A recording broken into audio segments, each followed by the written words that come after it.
വിജയ നമസ്കാരം. നമസ്കാരം. കഴിഞ്ഞ ദിവസം നമ്മുടെ പ്രധാനമന്ത്രി നരേന്ദ്രമോദി ഒരു ആഹ്വാനവുമായിട്ട് രംഗത്തെത്തിയിരുന്നു. അദ്ദേഹം ഇടയ്ക്കിടയ്ക്ക് ഇങ്ങനെ ആഹ്വാനങ്ങളുമായിട്ട് രംഗത്തെത്താറുണ്ട്. രാജ്യത്ത് കോളിളക്കം സൃഷ്ടിക്കുന്ന എന്തെങ്കിലുമാണ് പ്രധാനമന്ത്രി നരേന്ദ്രമോദി പറയാൻ പോകുന്നത് എന്നെല്ലാവർക്കും കൃത്യമായിട്ട് അറിയാം. അത് തന്നെയാണ് കഴിഞ്ഞ ദിവസം നടന്നത്. രാജ്യം വീണ്ടും ഒരു ലോക്ക്ഡൌണിലേക്ക് പോകാൻ പോവുകയാണോ എന്നുള്ളതാണ് പ്രധാനപ്പെട്ട ചോദ്യം എന്ന് പറയുന്നത്. മാധ്യമങ്ങളെല്ലാം പറയുന്നത് രാജ്യം വീണ്ടും ഒരു ലോക്ക്ഡൌണിലേക്ക് അല്ലെങ്കിൽ ലോക്ക്ഡൌണിന് സമാനമായ രീതിയിലേക്ക് കടക്കുന്നു എന്നുള്ളതാണ്. അദ്ദേഹം പറഞ്ഞത് ഈ പശ്ചിമേഷ്യൻ സംഘർഷത്തിന്റെ പശ്ചാത്തലത്തിൽ ഒരു വർഷത്തേക്ക് രാജ്യത്തെ ജനങ്ങളോട് വിദേശ യാത്രകൾ മാറ്റിവെക്കാനായി ഞാൻ അഭ്യർത്ഥിക്കുന്നു. ഒരു വർഷത്തേക്ക് ആഘോഷവേളകളിൽ സ്വർണം നിങ്ങൾ വാങ്ങരുത് എന്ന് ഇന്ത്യയുടെ പ്രധാനമന്ത്രി ആഹ്വാനം ചെയ്യുന്നു. നിങ്ങൾ പരമാവധി മെട്രോയിൽ യാത്ര ചെയ്യാൻ ശ്രമിക്കണം എന്ന് ഇന്ത്യയുടെ പ്രധാനമന്ത്രി ആഹ്വാനം ചെയ്യുന്നു. പരമാവധി കാർ പൂളിംഗ് സൗകര്യം പ്രയോജനപ്പെടുത്തണം എന്ന് ഇന്ത്യയുടെ പ്രധാനമന്ത്രി പറയുന്നു. ചരക്ക് നീക്കത്തിനായി റെയിൽവേ സേവനം പരമാവധി പ്രയോജനപ്പെടുത്തണം എന്ന് പ്രധാനമന്ത്രി നരേന്ദ്രമോദി പറയുന്നു. അതിനോടൊപ്പം അദ്ദേഹം പറഞ്ഞ വേറൊരു വലിയ കാര്യമുണ്ട്. പെട്രോൾ ഉപയോഗം, ഇത് ലാവിഷായിട്ട് പെട്രോൾ ഉപയോഗിക്കരുത്, ഈ പെട്രോൾ ഉപയോഗം കുറയ്ക്കണം എന്നും ഇന്ത്യയുടെ പ്രധാനമന്ത്രി പറയുന്നു.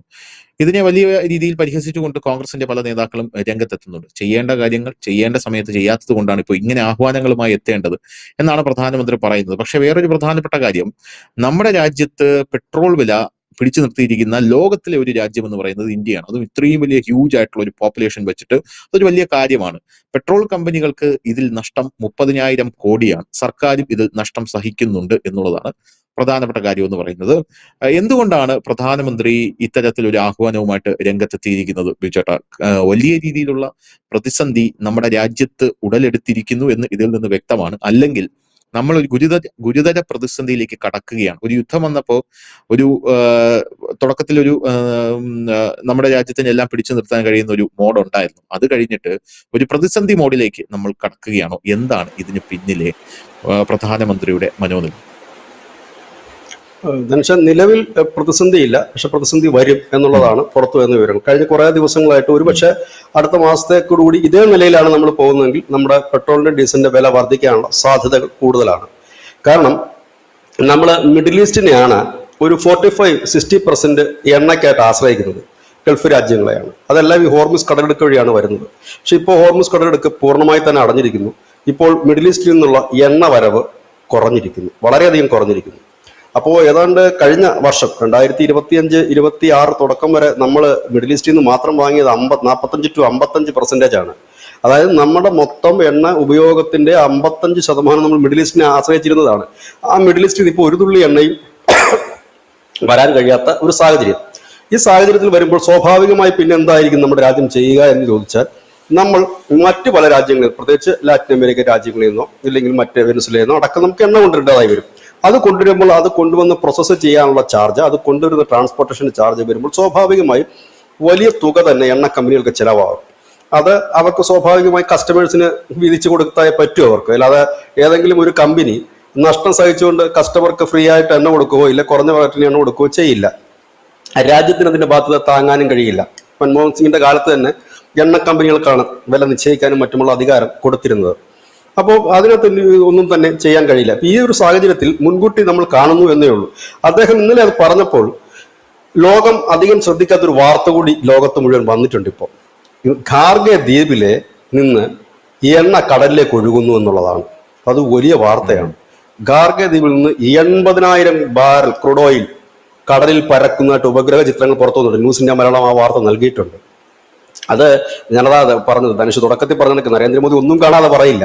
അത്രയും എണ്ണ കടലിൽ, അത് ഒന്നുകിൽ അമേരിക്ക ഇറാന്റെ ഖാർഗെ ദ്വീപിലുള്ള ഏതെങ്കിലും എണ്ണ സംഭരണശാല തകർത്തതാകാം, അതല്ലെങ്കിൽ ഇപ്പോൾ 12.6 കോടി ബാരലാണ് ഇറാന്റെ കപ്പാസിറ്റി. ഈ ഖാർഗയിൽ കൂടെയാണ് അവരുടെ മുഴുവൻ കയറ്റുമതി നടക്കുന്നത്. അപ്പൊ 12.6 കോടി ബാരലാണ് അവരുടെ സംഭരണശേഷി. അപ്പം ഒരുപക്ഷെ നമ്മൾ മുൻപ് ചർച്ച ചെയ്തതുപോലെ സംഭരണശേഷി കഴിഞ്ഞതിന് ശേഷം, അതായത് ഇവരുടെ ഉത്പാദനം ഇവർക്ക് സ്റ്റോപ്പ് ചെയ്യാൻ കഴിയുന്നില്ല. അപ്പൊ മുൻപ് നമ്മൾ പറഞ്ഞിരുന്നത് സ്റ്റോപ്പ് ചെയ്യാൻ പറ്റുമെന്ന് പറഞ്ഞു. ഇപ്പൊ സ്റ്റോപ്പ് ചെയ്യാൻ കഴിയുന്നില്ല. ഇവരുടെ സംഭരണശാലകൾ നിറഞ്ഞു കഴിഞ്ഞിരിക്കുന്നു. പിന്നെ അവർക്ക് പിന്നെ ഒരു ഓപ്ഷൻ ഉള്ളത് ഈ എണ്ണ പുറത്തേക്ക് ഒഴുക്കി കളയുക എന്നുള്ളതാണ്. ഇനി അങ്ങനെ ചെയ്തതാകാം, അങ്ങനെയും സംഭവിക്കാം. മൂന്നാമത്തെ ഒരു കാര്യം പറയുന്നത്, ഇറാന്റെ കടലിനടിയിലുള്ള പൈപ്പ് ലൈനുകൾ തകരാറ് സംഭവിച്ചതോ തകർത്തതോ ആകാം. ഏതായാലും എണ്ണ പടരുകയാണ് ഈ ഹോർമുസ് കടലിടുക്കിലൂടെ. 80,000 ബാരൽ ക്രൂഡ് ഓയിൽ ഉണ്ട് എന്നുള്ളതാണ് ഒരു ഏകദേശ കണക്ക്. അപ്പോൾ അത് മാത്രമല്ല, അമേരിക്ക ഇപ്പോൾ ഒരു വാണിംഗ് കൊടുത്തിട്ടുണ്ട്, ഞങ്ങൾ കൂടുതൽ ആക്രമണങ്ങൾ കടുപ്പിക്കുകയാണെന്ന്. അങ്ങനെയാണെങ്കിൽ ഇനിയിപ്പോൾ അവർ ആക്രമിക്കാൻ സാധ്യതയുള്ളത് അവരുടെ ഊർജ്ജ പ്ലാന്റുകൾക്ക് നേരെ തന്നെ ആയിരിക്കും. കാരണം അവരുടെ സാമ്പത്തികമായിട്ട് ഇപ്പോൾ ഈ ബ്ലോക്ക്, ഈ ഉപരോധം കൊണ്ടുവന്ന് അവരെ സാമ്പത്തികമായി കെട്ടിയിട്ടു. ഇനി അവരെ കൂടുതൽ ഞെരുക്കത്തിലേക്ക് കൊണ്ടുപോകാൻ സാധ്യതയുണ്ട്. അങ്ങനെയാണെങ്കിൽ ഇപ്പൊ തന്നെ നമുക്കറിയാം, ഖത്തറടക്കമുള്ള രാജ്യങ്ങളിലുള്ള ഗ്യാസ് പ്ലാന്റുകൾ പലതും പൂട്ടി. നമുക്ക് ഗ്യാസിന്റെ പ്രതിസന്ധിയുണ്ട്. പക്ഷെ ആ പ്രതിസന്ധിയെ മറികടന്ന് നമ്മൾ ഇപ്പോൾ മുൻപോട്ട് പോകുന്നുണ്ട്. അപ്പം ഇങ്ങനെ ഒരു സാധ്യതയുണ്ട്. അപ്പോൾ എണ്ണയ്ക്ക് എണ്ണ തന്നെ വേണമല്ലോ. ഇപ്പോൾ 60 ദിവസത്തെ കരുതൽ ശേഖരം നമ്മുടെ രാജ്യത്തുണ്ട്. 60 ദിവസത്തെ കരുതൽ ശേഖരം എന്ന് പറയുമ്പോൾ കരുതൽ ശേഖരം അവിടെ ഇരുന്നു കൊണ്ട് പിന്നീട് വരുന്ന എണ്ണയാണ് നമ്മൾ ഈ സർക്കുലേറ്റ് ചെയ്യുന്ന മുഴുവൻ.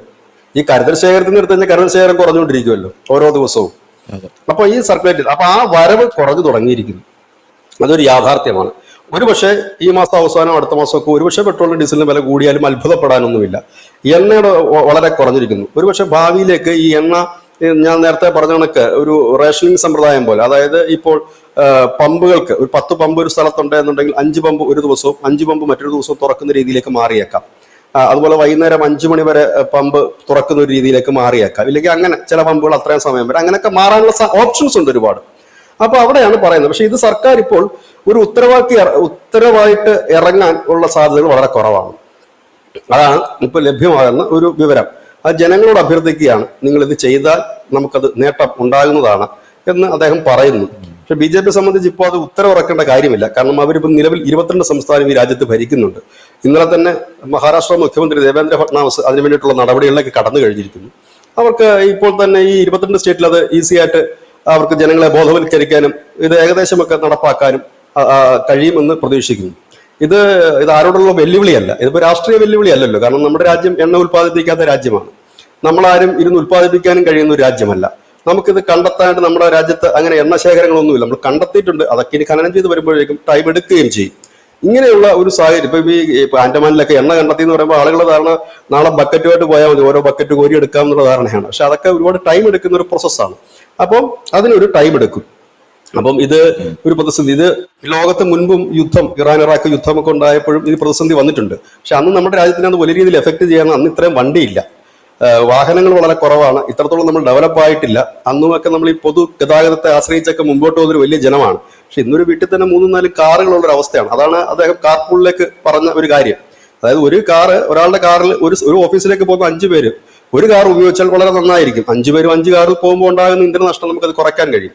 അതുപോലെ പൊതുഗതാഗത രംഗം, മെട്രോ ആയാലും ബസ് ആയാലും ഒക്കെ അത് മുമ്പോട്ട് പോവുക എന്ന് പറഞ്ഞാൽ അത് നല്ലൊരു കാര്യമാണ്. ഇതൊക്കെ ജനം തീരുമാനിക്കേണ്ട ഒരു കാര്യമാണ്. പെട്രോള് നമ്മൾ കുറച്ചു കഴിഞ്ഞാൽ ഇത്രയും ഒരു ഇത് ഉണ്ടാകുമല്ലോ എന്ന് ഓരോ ജനവും ചിന്തിക്കേണ്ട മാനുഷികപരമായ ഒരു മനസാക്ഷിക്കനുസരിച്ചിട്ടുള്ള ഒരു കാര്യമാണ്. ഇനിയിപ്പോൾ നാളെ ഈ പെട്രോളിന് 110 ആയാലും 120 ആയാലും ആരെങ്കിലും പെട്രോൾ അടിക്കാതിരിക്കും? ആരും അടിക്കാതിരിക്കില്ല. അതിനിപ്പം നമ്മൾ നരേന്ദ്രമോദി തെറി വിളിച്ചിട്ട് ഒരു കാര്യവുമില്ല. കാരണം ഇങ്ങനെയാണ് അതിന്റെ ഒരു യാഥാർത്ഥ്യം എന്നുള്ളതാണ് ഒന്ന്. രണ്ടാമത് അദ്ദേഹം പറഞ്ഞൊരു വലിയ കാര്യമുണ്ട്. അദ്ദേഹം പറഞ്ഞ വിദേശത്തേക്കുള്ള പോക്ക് എന്ന് വെച്ചാൽ നമ്മുടെ രാജ്യത്ത് നിന്ന് ഏതാണ്ട് 2.7 ലക്ഷം കോടി രൂപയാണ് ഈ വിദേശത്ത് ടൂർ പോകുന്നതിലൂടെ വിവിധ രാജ്യങ്ങൾക്ക് കിട്ടുന്നത്. ഇപ്പൊ നോർത്ത് ഇന്ത്യയിൽ സ്കൂൾ വെക്കേഷൻ തുടങ്ങുകയാണ്. കേരളത്തിലെ സ്കൂൾ വെക്കേഷൻ ആണിപ്പോൾ. ഈ നോർത്ത് ഇന്ത്യയിലൊക്കെ സ്കൂൾ വെക്കേഷൻ വന്നു കഴിഞ്ഞാൽ ഒരുമാതിരിപ്പെട്ടവരൊക്കെ ഈ വിദേശ രാജ്യങ്ങളിൽ പോയിട്ടാണ് അവരുടെ ഈ വിനോദസഞ്ചാരത്തിനും മറ്റുമൊക്കെ ആഴ്ചകളോളം താമസിക്കുക, അവിടെ കറങ്ങി നടക്കുകയും മറ്റൊക്കെ ചെയ്യും. എന്തിനേറെ പറയുന്നു, കല്യാണങ്ങൾ പോലും വിദേശത്ത് വെച്ചാണ് ഇപ്പോൾ ഈ നോർത്ത് ഇന്ത്യൻസ് നടത്തുന്നത്. നമുക്കറിയാം, തുർക്കിയുമായിട്ട് നമ്മൾ ഈ വിദേശ ബന്ധങ്ങളൊക്കെ നിർത്തി കഴിഞ്ഞപ്പോൾ തുർക്കിയിലെ ഒരുപാട് വിവാഹ മണ്ഡപങ്ങൾ പോലും അടഞ്ഞു കിടന്നൊരു അസർബൈജാൻ, അങ്ങനെ ഒരുപാട് രാജ്യങ്ങളിൽ നമ്മൾ പോയിട്ട് ഈ വിവാഹത്തിന്റെ റിസപ്ഷൻ മറ്റുമൊക്കെ വിദേശ രാജ്യത്ത് വെച്ച് നടത്തുന്നത് ഇപ്പോൾ ഒരു ഫാഷനായി മാറിയിട്ടുണ്ട്. അതിപ്പോ സമ്പന്നരെ സംബന്ധിച്ച്, മിഡിൽ ക്ലാസിനെ സംബന്ധിച്ചാണെങ്കിൽ പോലും വിദേശത്ത് എന്തിനു പറയാം, നമ്മുടെ നാട്ടിലെ ഒരു മിഡിൽ ക്ലാസ്സിനും അല്പം താഴെ നിൽക്കുന്നവർ പോലും ഹണിമൂണിന് വിദേശ രാജ്യങ്ങൾ, അനവധി വിദേശ രാജ്യങ്ങളിൽ പോകുന്നു. ഇപ്പൊ അതിനൊക്കെ ഒരുപാട് പാക്കേജുകളും മറ്റുമൊക്കെ ഒരുപാട് വിദേശ രാജ്യങ്ങൾ തരുന്നുമുണ്ട്. അപ്പം അത് പോകാതെ ഒരു വർഷമെങ്കിലും നിങ്ങൾ പോകാതിരിക്കാമെങ്കിൽ നമ്മുടെ രാജ്യത്തിനുണ്ടാകുന്ന നേട്ടം ചെറുതല്ല. നമ്മൾ ഒരു വർഷം ഇതിനുവേണ്ടി ചെലവഴിക്കുന്നത്, അതായത് 2023-24 കണക്കാണ് ഞാൻ പറയുന്നത്, $31.7 ബില്യൺ നമ്മൾ ഈ വിദേശ സഞ്ചാരത്തിന് വേണ്ടിയിട്ട് നമ്മുടെ രാജ്യം ഇന്ത്യ മുടക്കുന്നത്. പണ്ടാണെങ്കിൽ നമ്മൾ അത് മുടക്കാത്ത ഒരു ജനമായിരുന്നു. ഇന്ന് ഇത്രയും രൂപ നമ്മൾ മുടക്കുന്നു നമ്മൾ കറങ്ങാൻ പോയാൽ. നമ്മളൊക്കെ ഇപ്പോൾ ഊട്ടി, കൊടൈക്കനാൽ, മൂന്നാറൊക്കെ പോകുന്ന കണക്ക് വലിയൊരു വിഭാഗം ജനങ്ങൾ വിവിധ രാജ്യങ്ങളിൽ പോകുന്നുണ്ട്. അതെല്ലാം ഒരു വർഷത്തെ കുറയ്ക്കാമെങ്കിൽ നമുക്ക് വലിയ ലാഭം ഉണ്ടാകും. കാരണം ഈ നമ്മുടെ ധനം പുറത്തേക്ക് പോകുമ്പോൾ അത് ഡോളറായിട്ടാണ് പോകുന്നത്. ആ ഡോളർ നമ്മുടെ രാജ്യത്ത് തന്നെ സംരക്ഷിച്ച് നിർത്താൻ കഴിഞ്ഞാൽ നമ്മുടെ കരുതൽ ശേഖരം ശക്തമാകും. അതാണ് ഇവിടെ പറയുന്നത്. ഈ ഡോളറിനെതിരെ നമ്മുടെ മൂല്യം തകർച്ച എന്ന് ഇവിടെ കരയുന്നവര് ഇങ്ങനെയുള്ള കാര്യങ്ങൾ കൂടി പരിഗണിച്ചെടുത്താൽ ഈ എണ്ണ ഉപയോഗം കുറയ്ക്കുകയും ഒപ്പം തന്നെ വിദേശ യാത്രകൾ ഒഴിവാക്കുകയും സ്വർണ്ണം വാങ്ങൽ ഒഴിവാക്കുകയൊക്കെ ചെയ്യുമ്പോൾ ഈ ഡോളറിലേക്കുള്ള കൺവേർഷൻ മാറുകയും പകരമായ ആ ഡോളർ നമ്മുടെ ട്രഷറികൾ സേഫ് ആയിരിക്കുകയും ഇന്ത്യൻ രൂപയ്ക്ക് ശക്തി പകരുകയും ചെയ്യുന്ന ഒരു കാര്യമാണ്. പക്ഷെ നമ്മൾ അങ്ങനെ ചെയ്താൽ വരുന്നൊരു കാര്യം ലോകത്തെ പല വമ്പൻ രാജ്യങ്ങൾക്ക് പണി കിട്ടുമെന്നുള്ളതാണ്. പ്രത്യേകിച്ച് Thailand, Dubai, America, Vietnam, Indonesia ഈ രാജ്യങ്ങളിലേക്കാണ് കൂടുതൽ പേര് പോകുന്നത്. അപ്പം നമ്മളത് നിർത്തിക്കഴിഞ്ഞാൽ അവിടെ അങ്ങനെ ഒരു പണിയുണ്ട്. പക്ഷെ നമ്മുടെ രാജ്യത്ത് വേറൊരു രീതിയിൽ ഗുണപ്പെടും. കാരണം 1.35 ലക്ഷം കോടി രൂപ നമ്മുടെ ആഭ്യന്തര ടൂറിസത്തിൽ അത് കരുത്തു പകരും. നമുക്കിപ്പം കാശ്മീർ മുതൽ കന്യാകുമാരി വരെ അനവധി ടൂറിസ്റ്റ് പ്ലേസ് ഉണ്ട്. ഇവിടുത്തെ ടാക്സി ഡ്രൈവർ മുതൽ ഹോട്ടൽ നടത്തുന്നവര്, ഗൈഡുകള്, അങ്ങനെ വലിയ തൊഴിലവസരങ്ങൾ 1.35 ലക്ഷം രൂപ സർക്കാരിന്റെ ഖജനാവിൽ വരും. അതായത് നമ്മുടെ പൈസ പുറത്തേക്കും പോകുന്നില്ല, ആ പൈസ നമ്മുടെ രാജ്യത്തിനകത്ത് തന്നെ സംരംഭിക്കപ്പെടുകയും അത് നമുക്ക് നമ്മുടെ രാജ്യത്തിന് തന്നെ നേട്ടമായി മാറുകയും ചെയ്യുന്ന ഒരു കാര്യമാണ് അത് അദ്ദേഹം പറഞ്ഞത്. അപ്പൊ എനിക്ക് തോന്നുന്നത് സാധാരണഗതി പ്രധാനമന്ത്രി പറയുന്നതിനെ പുച്ഛിക്കുന്നവരുണ്ടാകാം, ഇല്ലാന്ന് ഞാൻ പറഞ്ഞില്ല. പക്ഷെ ബഹുഭൂരിപക്ഷം പേരും അതിനെ അംഗീകരിക്കുന്നവരും അനുസരിക്കുന്നവരുമാണ്. ഇത് നമ്മൾ കോവിഡ് കാലത്ത് കണ്ടതാണ്. പാത്രം കൊട്ടുന്നതിനെയൊക്കെ അവഹേളിച്ചവരുണ്ട്. പക്ഷെ ഒരു ബഹുഭൂരിപക്ഷം ജനം അത് കേൾക്കുന്നത് നമ്മൾ കണ്ടതാണ്. കാരണം അദ്ദേഹത്തിൽ ഒരു വിശ്വാസം ജനത്തിനുണ്ട്. ആ വിശ്വാസമാണല്ലോ ഇന്ത്യയിലെ 80 കോടി ജനങ്ങളുടെ അംഗീകാരം പുള്ളിക്ക് കിട്ടി. 80 കോടിയല്ല, 80% അംഗീകാരം അദ്ദേഹത്തിന് കിട്ടിയാണ്. 22 സ്റ്റേറ്റ് എന്ന് പറയുമ്പോൾ ഇന്ത്യയിലെ ബഹുഭൂരിപക്ഷത്തിന്റെ അംഗീകാരമുള്ള ഒരു പ്രധാനമന്ത്രിയാണ്. അപ്പൊ ഏതായാലും നമുക്ക് ലഭ്യമാകുന്ന വിവരം അനുസരിച്ച് കേന്ദ്ര സർക്കാർ ഇതൊരു ഉത്തരവാക്കി ഇറക്കാൻ ഉദ്ദേശിക്കുന്നില്ല. സംസ്ഥാന സർക്കാരുകളും ജനങ്ങളും എല്ലാം സഹകരിച്ച് മുൻപോട്ട് പോകുമെന്നാണ് പ്രതീക്ഷിക്കുന്നത്. ഏതായാലും അദ്ദേഹത്തിന്റെ ആഹ്വാനം ചെവിക്കൊള്ളുകയും നമ്മൾ കണ്ടതാണ്. ഇന്ത്യ പാകിസ്ഥാൻ യുദ്ധം ഉണ്ടായപ്പോൾ തുർക്കിയിലേക്കും മറ്റുള്ള നമ്മുടെ ശത്രുരാജ്യങ്ങളിലേക്കുമുള്ള എല്ലാ മാൽദ്വീപ്സിലും അടക്കം നമ്മൾ അങ്ങനത്തെ പ്രതിഷേധം നമ്മൾ ചെയ്തവരാണ്. അപ്പൊ അങ്ങനെ വരുമെന്ന് നമ്മൾ പ്രതീക്ഷിക്കുന്നു. സർക്കാർ ഏതായാലും ഒരു കോവിഡിന്റെ കാലഘട്ടത്തിലെ പോലെ കർശനമായിട്ടൊന്നും നിങ്ങൾ വീട്ടിൽ തന്നെ ഇരിക്കൂ, വീട്ടിൽ തന്നെ ഇരുന്ന് പണിയെടുക്കൂ, വണ്ടി കയറ്, അങ്ങനെ ഒന്നും ഇനി പറയാൻ സാധ്യതയൊന്നുമില്ല. കാരണം അവർക്കിപ്പോൾ വളരെ ഇപ്പൊ കേന്ദ്രം ഭരിക്കുന്ന BJP സർക്കാരുണ്ട്, അവർക്ക് കുറച്ചുകൂടി ഈസി ആയിട്ട് നടത്താൻ പറ്റും. കാരണം ഞാൻ പറഞ്ഞ കണക്ക് 22 സ്റ്റേറ്റ് ഉണ്ട്, അവരുടെ മുഖ്യമന്ത്രിമാരും കാര്യങ്ങൾക്കും ഒക്കെ ഒരു വലിയ അവയർനെസ് ജനങ്ങൾക്ക് കൊടുക്കും. ഇതിനകത്ത് അവയർനെസ് ആണ് പ്രധാനമായിട്ട് വേണ്ടത്. ജനങ്ങൾക്ക് കാര്യങ്ങൾ പറഞ്ഞ് ബോധ്യമാക്കി കൊടുക്കുകയാണ് വേണ്ടത്. അപ്പൊ അത് പറഞ്ഞു കൊടുക്കാൻ 22 സംസ്ഥാനങ്ങളുടെ സർക്കാർ അവരുടെ കയ്യിൽ തന്നെ ഉണ്ട്. പിന്നെ ബാക്കിയുള്ള സർക്കാർ എങ്ങനെയാണ്? പിന്നെ സ്വാഭാവികമായിട്ട് രാഷ്ട്രീയപരമായി ഇതിനെ എതിർത്തിട്ട് കാര്യമില്ല. യാഥാർത്ഥ്യമായി തന്നെ കാണണം. അപ്പോൾ നമ്മൾ രാഷ്ട്രീയപരമായിട്ട് ഇപ്പൊ മോദിയുടെ എതിർപ്പുള്ളവർ കാണും, BJPയുടെ എതിർപ്പുള്ളവർ കാണും. ഇത് രാഷ്ട്രീയവും ഇത് രണ്ടും രണ്ടാണ്. അത് രാജ്യത്തെ ബാധിക്കുന്ന ഒരു വിഷയമാണ്. അതാണ് ഇതിന്റെ ഏറ്റവും വലിയ പ്രാധാന്യം.